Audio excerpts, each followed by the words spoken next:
الحمد لله نحمده ونستعينه ونستغفره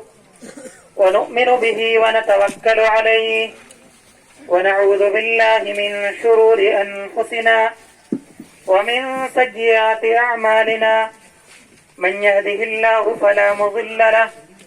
ومن يضلله فلا هادي له ونشهد أن لا إله إلا الله وحده لا شريك له ونشهد أن سيدنا ومولانا محمدا عبده ورسوله وبارك وسلم تسليما كثيرا أما بعد قال الله تبارك وتعالى في كتابه العظيم أعوذ بالله من الشيطان الرجيم بسم الله الرحمن الرحيم يا أيها الناس اتقوا ربكم الذي خلقكم من نفس واحدة وخلق منها زوجها وبث منهما رجالا كثيرا ونساء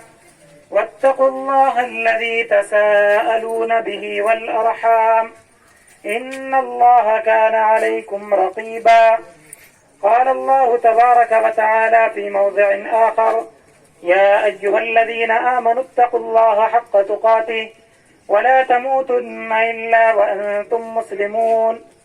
يا أيها الذين آمنوا اتقوا الله وقولوا قولا سديدا يصلح لكم أعمالكم ويغفر لكم ذنوبكم ومن يطع الله ورسوله فقد فاز فوزا عظيما قال النبي صلى الله عليه وسلم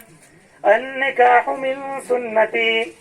فمن رغب عن سنتي فليس مني او كما قال عليه الصلاة والسلام۔ یہ آیت کریمہ جو میں نے پڑھی ہے اللہ کے رسول صلی اللہ علیہ وسلم خطبہ نکاح میں ان آیات کو پڑھا کرتے تھے۔ اس آیت میں اللہ تبارک و تعالیٰ نے یہ فرمایا ہے کہ اے انسانوں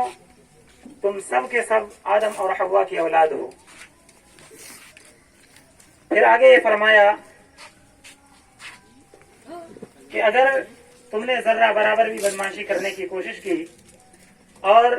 انسانی حصار کو پھیلانے کی کوشش کی، جس حصار میں میں نے تمہیں رکھا ہے، اگر اس سے آگے بڑھنے کی کوشش کی، اپنے حد کو تجاوز کرنے کی کوشش کی، تو اللہ تبارک و تعالیٰ فرماتا ہے ایسی صورت میں ایسے شخصوں سے میں خود بدلہ لوں گا۔ اور اسی لیے اللہ تعالیٰ نے پھر آگے فرمایا ان اللہ کان علیکم رقیبا، اللہ تبارک و تعالیٰ ایسے شخصوں کے پیچھے جو عورتوں کے ساتھ ناانصافیاں کرتے ہیں، بے راہ روی اختیار کرتے ہیں اور ہر وقت اس فراق میں رہتے ہیں کہ عورت کو دبا دیا جائے اس لیے کہ ہم مرد ہیں۔ حالانکہ مردانگی یہ نہیں ہے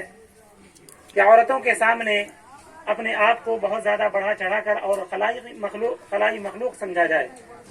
بلکہ اللہ تبارک و تعالیٰ نے فرمایا دونوں کے دونوں اس دنیا کے اندر زندگی کے دو پہیے ہو اور اس کے بغیر تمہاری زندگی نہیں چل سکتی۔